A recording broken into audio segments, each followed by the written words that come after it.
Hello friends, आज हम एक बेसिक टॉपिक के बारे में बात करेंगे।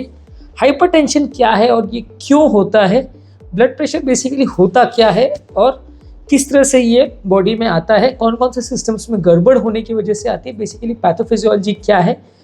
ब्लड प्रेशर बेसिकली एक प्रेशर है जो नलियों के अंदर जब ब्लड बहता है तो वो दीवारों पर जो प्रेशर एक्सर्ट करता है उसे ब्लड प्रेशर कहते हैं। ये प्रेशर ब्लड को परफ्यूज़ करने के लिए या कोशिकाओं तक पहुंचाने के लिए ज़रूरी है। अगर ब्लड प्रेशर बहुत ज़्यादा होता है तो नलियाँ फट सकती है, डैमेज हो सकती है। ब्लड प्रेशर अगर बहुत कम होगा तो कोशिकाओं में ब्लड ही नहीं पहुंचेगा। जब लो बीपी हो जाता है तो सेल्स के पास ब्लड ही नहीं पहुंचता, तो सेल्स के पास ऑक्सीजन ग्लूकोज सप्लाई पहुंच नहीं पाती है, सेल्स मरना चालू हो जाते हैं। तो ब्लड प्रेशर एक इसेंशियल चीज़ है। बेसिकली ब्लड प्रेशर कोई बुरी चीज़ नहीं, क्योंकि नलियों में अगर प्रेशर नहीं होगा तो नलियों का अपना काम जो होना है वो भी नहीं हो पाएगा। हाँ, ज़्यादा प्रेशर होना गलत है, कम प्रेशर होना भी गलत है। प्रॉपर रेंज में इसको मैनेज और मेंटेन करें तो ही वो पेशेंट के लिए सबसे अच्छा माना जाता है। टॉपिक की और डिटेल में जाने से पहले जो लोग हमारे चैनल पर नए हैं उन्हें रिक्वेस्ट करूँगी चैनल को सब्सक्राइब करके हमें इंस्पायर और मोटिवेट करें, वीडियोज़ को ज़्यादा से ज़्यादा लाइक और शेयर करें।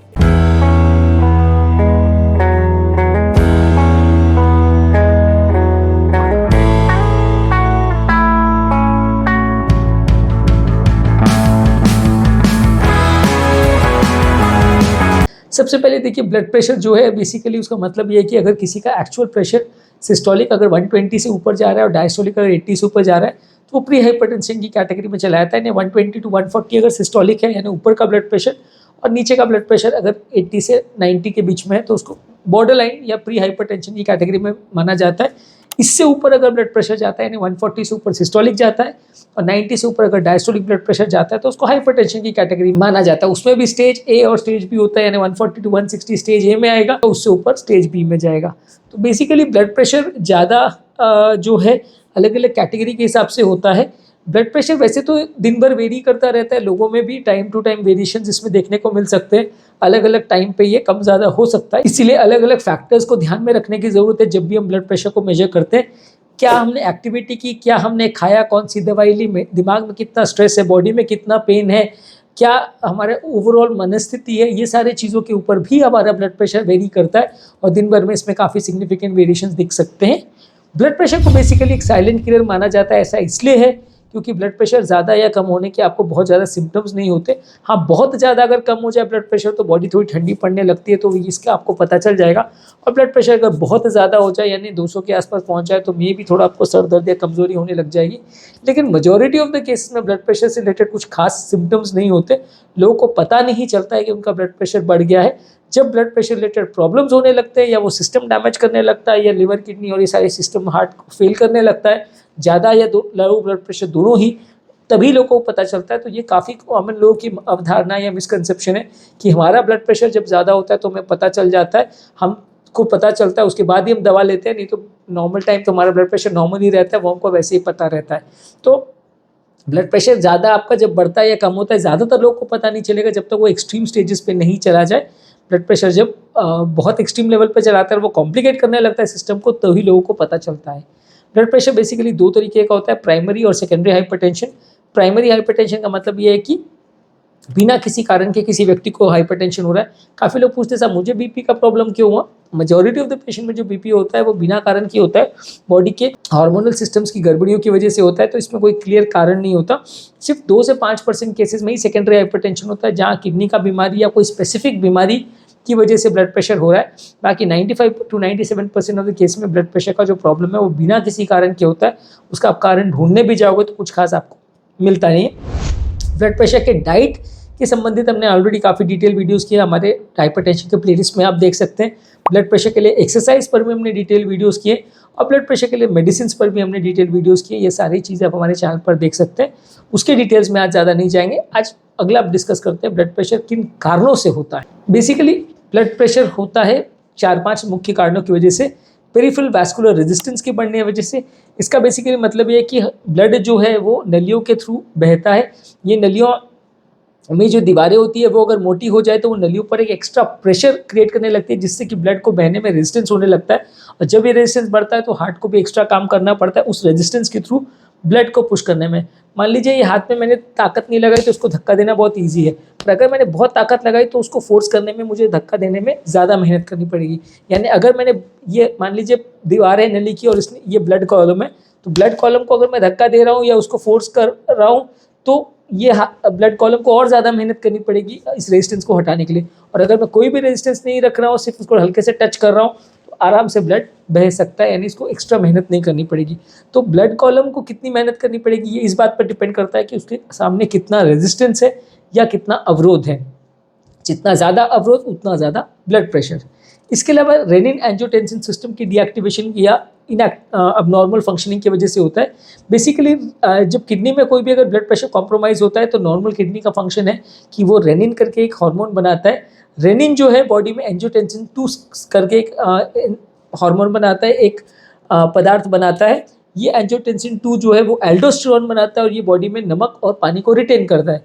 पर हाई ब्लड प्रेशर वाले पेशेंट में ये रेनिन एंजियोटेंसिन सिस्टम गड़बड़ा जाता है और बिना कारण के एक्टिवेट हो जाता है, जिसकी वजह से बॉडी पानी और नमक को रिटेन करने लग जाती है, जिससे ब्लड प्रेशर बढ़ जाता है। तो ये रेनिन एंजियोटेंसिन सिस्टम की गड़बड़ी भी ब्लड प्रेशर बढ़ने का एक इंपॉर्टेंट कारण है। ये है कारण नंबर 2।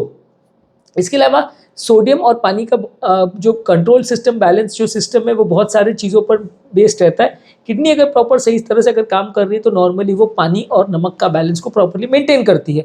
पर कभी अगर किडनी प्रॉपर काम नहीं कर रही है तो बॉडी का कंट्रोल सिस्टम गड़बड़ा जाता है, जिससे बॉडी नमक को और पानी को ज़्यादा रिटेन करने सकती है, तो ब्लड प्रेशर बढ़ जाता है। तो ये तीसरा कारण है कि ब्लड प्रेशर को कंट्रोल करने वाले सिस्टम्स को, यानी बॉडी में नमक और पानी के कंट्रोल करने वाले सिस्टम्स में अगर खराबी आ जाए तो ब्लड प्रेशर बढ़ सकता है।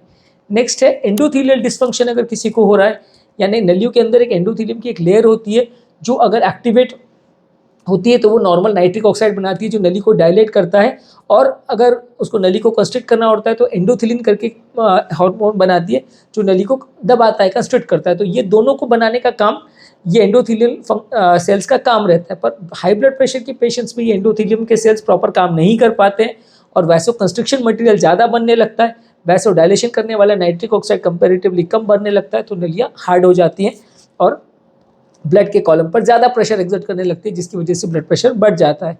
इसके अलावा एक और कारण यह है कि अगर बॉडी का सिंपैथेटिक नर्वस सिस्टम, जो बेसिकली बॉडी का कैटेकोलामिन सिस्टम है या स्ट्रेस हार्मोन का सिस्टम है, जो बॉडी के एड्रेनालिन और नॉरएड्रेनालिन के सिस्टम्स को कंट्रोल करता है, वो सिस्टम गड़बड़ा जाता है, जिसकी वजह से आपका हृदय गति भी बढ़ जाती है, नलियों पर पड़ने वाला दबाव भी बढ़ जाता है और नलियों पर होने वाला जो ब्लड प्रेशर है वो बढ़ जाता है।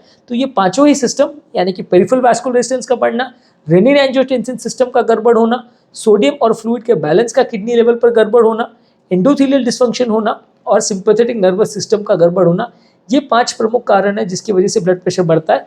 अलग अलग लोगों में ये पांचों कारण एक साथ भी हो सकते हैं, पांचों में से कोई एक या दो एक्टिवेट हो ऐसा भी हो सकता है, कोई कम या कोई ज़्यादा हो ऐसा भी हो सकता है, लेकिन ये पांचों कारण हैं जिसकी वजह से अलग अलग कॉम्बिनेशन में कारण काम करते हैं, जिसकी वजह से लोगों का ब्लड प्रेशर बढ़ता है। जितना ज़्यादा सिस्टम गड़बड़ होगा उतना ज़्यादा ब्लड प्रेशर बढ़ेगा, इसको मैनेज करना ज़रूरी है। तो हमारा पैथोफिजियोलॉजी को समझने का रीज़न ये है कि इस पैथोफिजियोलॉजी को हम समझेंगे तो ही हम उसका ट्रीटमेंट स्ट्रैटेजी को समझेंगे। मान लीजिए पेरिफेरल वास्कुलर रेजिस्टेंस अगर बढ़ रहा है तो हम वैसोडाइलेटर्स दे रहे हैं जिससे कि नलियाँ डायलेट हो रही है तो बीपी कम हो रहा है। अगर रेनिन एंजियोटेंसिन सिस्टम एक्टिवेट हो रहा है तो हम एंटी एल्डोस्टेरोन या एंटी रेनिन एंजियोटेंसिन सिस्टम की दवाइयाँ दे रहे हैं जो उसको कम कर रही है तो बीपी कम हो रहा है। अगर सोडियम रिटेंशन बॉडी में हो रहा है तो सोडियम निकालने के लिए हम डायरेटिक्स दे रहे हैं तो बीपी कम हो रहा है। पानी बॉडी में भर रहा है तो पानी निकालने के लिए डायरेटिक्स दे रहे हैं तो बीपी कम हो रहा है। एंडोथेलियल डिस्फंक्शन हो रहा है तो स्टैटिन्स वगैरह देके या कुछ मेडिसिन देके जो एंडोथेलियल फंक्शन को इम्प्रूवाइज करते हैं, या बॉडी को एक्सरसाइज और स्ट्रेस वगैरह से फ्री करवा के हम एंडोथेलियल फंक्शन को इम्प्रूव करते हैं, तो उससे भी बीपी कम होता है। और सिंपैथेटिक नर्वस सिस्टम अगर एक्टिवेट होता है तो बीटा ब्लॉकर्स और सिंपैथेटिक नर्वस सिस्टम को कम करने वाली दवाइयाँ हम देते हैं, तो इससे आपका ब्लड प्रेशर कम होता है। तो ये सारी दवाइयाँ जो है अपने अलग अलग सिस्टम पर काम करती हैं। ये पांचों सिस्टम्स पर अलग अलग फंक्शन में दवाइयाँ काम करती है, जिससे ओवरऑल हमारा ब्लड प्रेशर कम होता है। ज़्यादातर ब्लड प्रेशर में दी जाने वाली दवाई किसी एक या मल्टीपल सिस्टम्स पर काम करती है, जिससे कि बीपी कम होता है। इसीलिए भी ये ज़रूरी है कि ये बहुत सारी दवाइयाँ एक साथ में दी जाती है, क्योंकि हर दवाई का काम करने का तरीका अलग है। कोई सिंपैथेटिक नर्वस सिस्टम पे काम कर रहा है, कोई रेनिन एंजियोटेंसिन सिस्टम पे काम कर रहा है, कोई सोडियम पे काम कर रहा है, कोई फ्लूइड पे काम कर रहा है, कोई वैस्कुलर रेजिस्टेंस पे काम कर रहा है। तो सब दवाइयों को साथ में देने से अलग अलग सिस्टम पे काम करती है, तो कई बार इनका म्यूचुअल एक्शन सिनर्जिस्टिक होता है। इन्हें साथ में मिलके काम करें तो ज़्यादा अच्छा काम कर पाती हैं। हाँ, कुछ दवाइयों को साथ में देने से एक दूसरे को काउंटर भी कर सकती हैं, लेकिन वो ज़्यादातर दवाइयाँ अगर अलग अलग सिस्टम पर काम करने वाली अगर हम पेशेंट को देते हैं तो इफेक्ट ज़्यादा अच्छा आता है और बीपी का कंट्रोल करना ज़्यादा ईजी हो जाता है। अगर हम सिर्फ एक ही सिस्टम पर काम करेंगे, यानी सिर्फ सिंपैथेटिक सिस्टम पे या रेनिन एंजियोटेंसिन सिस्टम पे काम करेंगे, तो बीपी का कंडक्शन उतना बेटर नहीं हो पाएगा कंट्रोल, जितना कि मल्टीपल सिस्टम्स को अगर हम एक साथ काम करेंगे तो ज़्यादा अच्छा हमें कंट्रोल मिल पाएगा। यही कारण है कि सारे ब्लड प्रेशर को कम करने के लिए हम अलग अलग तरह के कॉम्बिनेशंस को यूज़ करते हैं। तो आज के टॉपिक में हमने ब्लड प्रेशर क्या होता है और ब्लड प्रेशर क्यों होता है और उसकी पैथोफिजियोलॉजी क्या है, किस तरह से हम दवाइयों का डिज़ाइन करते हैं, उसके कारण क्या होते हैं, उस बारे में बात करने का प्रयास करा। टॉपिक खत्म करने से पहले जो लोग हमारे चैनल पर नए हैं उन्हें रिक्वेस्ट करूँगा कि हमारे चैनल को सब्सक्राइब करके हमें इंस्पायर और मोटिवेट करें। हाइपरटेंशन संबंधित हमने चैनल पर बहुत सारे वीडियोस के बहुत सारे डिटेल टॉपिक्स अवेलेबल हैं। आप चाहें तो हाइपरटेंशन संबंधित प्लेलिस्ट हमारे चैनल पर जो है उसे आप चेकआउट करिए, तो आपको उसमें काफ़ी डिटेल वीडियोस और इन्फॉर्मेशन मिलेगी। और हाइपरटेंशन का प्लेलिस्ट और इम्पॉर्टेंट वीडियोस का लिंक मैं डिस्क्रिप्शन बॉक्स में छोड़ दे रहा हूँ, आप उसे चेकआउट करेंगे तो आपको काफ़ी मदद मिलेगी और काफ़ी कुछ नया जानने को मिलेगा। Thank you.